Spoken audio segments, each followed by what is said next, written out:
मिनश्शैतानिर्रजीम बिस्मिल्लाहिर्रहमानिर्रहीम ला इलाहा इल्लल्लाह मुहम्मद रसूलुल्लाह बिस्मिल्लाहिर्रहमानिर्रहीम। अल्लाह ताला के अहकामात पर अमल, मोहम्मद रसूलुल्लाह सल्लल्लाहु अलैहि वसल्लम के तरीक़ों के मुताबिक हम सब इंसानों की दुनिया व आखिरत और हर जहान की बेहतरीन खैरें, भलाइयाँ और कामयाबियों का ज़रिया है। और उसके लिए बहुत ज़्यादा ज़रूरी है कि सब इंसान कुरान मजीद और उसके बाद सुन्नत व सही हदीस को तर्जमे के साथ पढ़ें, सुनें, समझें और उस पर अमल करें और हक़ाइक़ को समझें। ज़िंदगी में जिस भी मामलात के साथ उनका ताल्लुक़ होता है, जो भी ज़िंदगी के अंदर मामलात हैं, उसके अंदर हक़ाइक़ को समझें और सही डायरेक्शन में अमल करें। अल्लाह ताला हिदायत अता फरमाए। मरना है और अल्लाह ताला को जवाब देना है।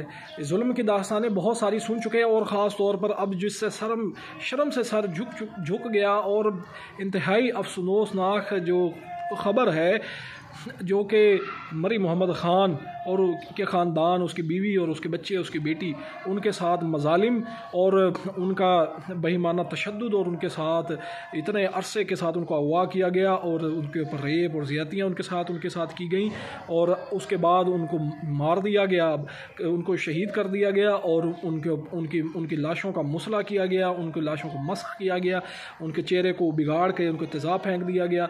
और इसका इल्ज़ाम मरी मोहम्मद ख़ान जो कि वारिस हैं, बुरसा हैं इन शहीदों के, और जो कि जिसकी फैमिली के साथ ये किया गया, वो इल्ज़ाम लगा रहे हैं कि ये सूबाई वज़ीर खितरान अब्दुर्रहमान खितरान के ऊपर।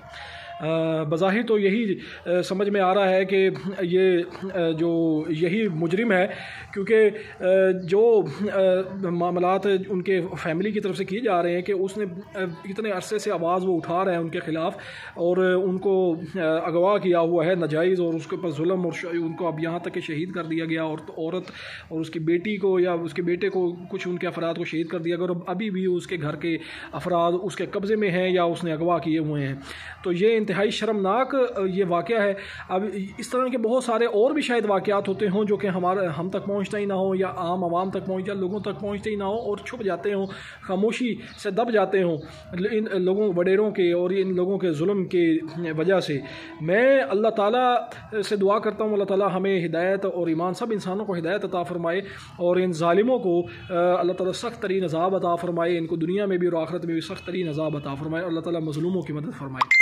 ये बहुत बड़ा फेलियर है, ये जुडिशरी का फेलियर है, अदलिया का फेलियर है, हुकूमत का फेलियर है, फ़ौज का फेलियर है और एजेंसियों का फेलियर है जो कि हमारे टैक्सों से तनख्वाहें खाते हैं। और तुम किसकी हिफाजत कर रहे हो? तुम ये किस तरह के मज़ालिम हो रहे हैं, धमाके हो रहे हैं, यहाँ तक कि ये जो इतने अरसे से वो जो मरी मोहम्मद ख़ान सरापा एहतजाज था, इतने मुख्तलिफ़ फोरम्स पे उसने आवाज़ उठाई और कितने ही अरसे से कितने साल गुजर गए कि उनको अगवा किया हुआ है, उनके पर नाजायज़, वो उसका कहना है मरी मोहम्मद ख़ान का कि उसकी जो फैमिली है उसको इस वजह से उसने यरगमाल बनाया और उनको जो है वो उसकी वजह उसने बताई कि जो ये अब्दुर्रहमान खितरान है सूबाई वज़ीर, उसने इस मरी मोहम्मद ख़ान जो ये भाई है इसको किसी केस के अंदर गवाही देने के लिए कहा था, लेकिन उसने गवाही नहीं दी, जिसकी वजह से वो फिर उनके ऊपर जुल्म और ये जो इसके मामला शुरू हो गए। कितने साल से उसकी बीवी को, उसकी बेटी को, उसके बेटों को, छोटे छोटे बेटों को, बच्चों को, बीवी बच्चों को उसने अगवा किया और उसके साथ इंतहाई लंबे इतना अरसा गुजर गया, कोई इदारा उसको छुड़ा नहीं सका। और अल्लाह ताला हिदायत अता फ़रमाए। और तुम्हें खौफ नहीं है अल्लाह ताला का? ये जो ताकतवर इदारे हैं, तो मैं उनको जोड़ रहा हूँ जो कि मुसलमान हैं, जो कि अल्लाह ताला पर ईमान रखते हैं और आखिरत के ऊपर ईमान रखते हैं, जो कि नबी का कलमा पढ़ते हैं और उनको इस चीज़ का पता है कि मरना है और अल्लाह ताला को जवाब देना है। तुम इस चीज़ का खौफ कर लो और फ़ौरन से ज़ालिमों को पकड़ के फ़ौरन से सज़ा दी जाए और मज़लूमों को रिहा किया जाए। और इसके अलावा भी जितने भी जहाँ पे भी जुल्म हो रहा है और जो जालिम है उनको फ़ौरन से पकड़ के उनको सज़ाएं दी जाएं और मज़लूमों को साथ दिया जाए। अभी हम देखते हैं कि कितने ये किस तरह का यहाँ पर अमीरों के लिए जो आसानी है, गरीबों जालिम जो है वो दंदनादे फिरते हैं और मज़लूम इंसान इतना कमज़ोर बेबस हो गया। कहाँ है इदारे? ये क्या कर रहे हैं? क्योंकि काली भेड़ें इनके अंदर आ चुकी हैं और करप्ट लोग, उनको पता ही नहीं, वो एक अयाशी नशे के अंदर लालच में, वो तो शराब नोशी भी करते हैं, उसके अलावा दुनियावी लालच और یہ نشہ جو ہے طاقت اور اقتدار کا، ناجائز حکومت کا، یہ ان کو یہ شیطانی اور طاغوتی راستے کے اوپر چل رہے ہیں.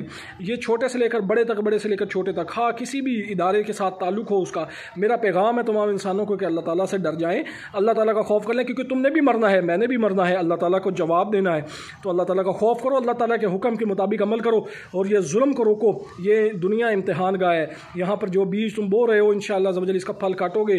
اللہ تعالیٰ کی جو پکڑ ہے بڑی سخت ہے، انشاءاللہ عز و جل اللہ تعالیٰ بہت بڑا سخت عذاب عطا فرمائے گا ظالموں کے اوپر. اللہ تعالیٰ اپنا قہر نازل فرمائے ظالموں کے اوپر. اللہ تعالیٰ ہمیں ہدایت اور ایمان سب انسانوں کو عطا فرمائے. اللہ تعالیٰ مظلوموں کی مدد فرمائے. اللہ تعالیٰ ہمیں طاقت عطا فرمائے کہ ہم مظلوموں کو، اللہ تعالیٰ مظلوموں کی ہم مدد کر سکیں اور ان کو ظالموں کے ظلم سے بچا سکیں. اللہ تعالیٰ ہم سب مسلمانوں کے لیے خیر کا معاملہ فرمائے. اللہ تعالیٰ ظالموں کو نیست و نابود کرے، ان پہ عذاب عظیم عطا فرمائے، ان پہ بہترین بہت بڑا قہر اللہ تعالیٰ نازل فرمائے، دنیا میں بھی اور آخرت میں بھی ان کو عبرت کا نشان بنا دے اللہ تعالیٰ ظالموں کو. اور اللہ تعالیٰ کا خوف کرو، ظلم سے رک جاؤ اور ظالموں کو روکو، ظالموں کو فوراً شرعی اور قانونی سزا دو. اللہ تعالیٰ کا خوف کرو، تم شرم آنی چاہیے تمہیں. یہ جو مختلف طاقتور سیٹس پہ پڑے، تمہیں شرم نہیں آتی؟ تم کر کیا رہے ہو؟ تمہیں اقتدار اللہ تعالیٰ نے دیا ہے اور تم یہاں پہ شیطانی راستے پہ چل رہے ہو. مظلوموں کو تم ساتھ نہیں دے رہے. اتنے عرصے سے وہ چیخ رہا تھا بندہ کہ بھئی میری بیوی بچے کو اغوا کیا گیا ہے، اور اس کو اور اب وہ اس کی بیوی اور اس کے کچھ بچوں کو کس طرح سے ریپ کر کے زیادتیاں اتنے عرصے سے کی جاتی رہی ہیں، اس کے بعد اب ان کو شہید کر دیا گیا ہے. ان کے چہروں کو کیسے یہ سوچو اس کی جگہ تم ہوتے کہ تمہاری بیوی یا تمہارے بچے ہوتے، تمہاری بیٹی ہوتی، تمہاری بہن ہوتی، تم کیا کرتے؟ شرم نہیں آتی؟ اللہ کا خوف کرو، اللہ تعالیٰ کا خوف کرو، اللہ تعالیٰ کے قہر سے ڈر جاؤ. اللہ تعالیٰ نے تمہیں اختیار دیا ہے، اللہ تعالیٰ نے یہ اقتدار تمہیں وقتی طور پہ دیا. کتنے ہی لوگ طاقتور آئے مر گئے، فرعون آئے مر گئے، یزید آئے مر گئے، جنرل آئے مر گئے، جوڈیشری کے اندر چیف جسٹسز آئے مر گئے. اللہ تعالیٰ کا خوف کرو، اللہ تعالیٰ کے حکم کے مطابق عمل کرو. اللہ تعالیٰ کے حکم کو قرآن مجید میں سے سمجھ کے پڑھو اور اس کے مطابق عمل کرو. فوراً سے مطالبہ ہم کرتے ہیں کہ یہ ظالموں کو سزا دی جائے اور مظلوموں کو ساتھ دیا جائے. اس کے علاوہ بھی جو بھی مظلوم ہیں ان کو ساتھ دیا جائے، تمام تر ظالموں کو سزا دی جائے. پوری دنیا کے اندر اللہ تعالیٰ کے حکم کو نافذ کرنے کی کوشش کی جائے. یہی ہمارا مقصد ہے زندگی کا. اللہ تعالیٰ نے ہمیں انسانوں کو بھیجا یہاں پر اپنی عبادت کے لیے. عبادت کا مفہوم ہم صرف نماز روزے کے ساتھ جوڑ لیتے ہیں، حالانکہ عبادت کا مقصد اللہ تعالیٰ کے حکم کے مطابق پوری زندگی گزارنا ہے. یہ انصاف کے معاملے کرنا، ظلم کے خلاف آواز اٹھانا، مظلوم کی مدد کرنا، یہ سب اللہ تعالیٰ کی عبادت ہے. اللہ کے حکم کے اوپر عمل کرنا ہے. اللہ تعالیٰ سے ڈر جاؤ اور جو تمہیں اللہ تعالیٰ نے اختیار دیا ہے اس کو دیانت داری کے ساتھ اللہ کے حکم کے مطابق اس پر عمل کرو. ظالموں کو فوراً سزا دو. میں تمہیں جنت کی طرف بلا رہا ہوں، میں تمہیں ہدایت کی طرف بلا رہا ہوں، تمہاری دنیا اور آخرت کی خیر کی طرف بلا رہا ہوں. اس کو اللہ تعالیٰ اس کو غنیمت جانو اور اللہ تعالیٰ کے حکم کو سمجھو اور اللہ تعالیٰ کے حکم کے مطابق عمل کرو. فوراً سے ظالموں کو سزا دو، مظلوموں کی مدد کرو.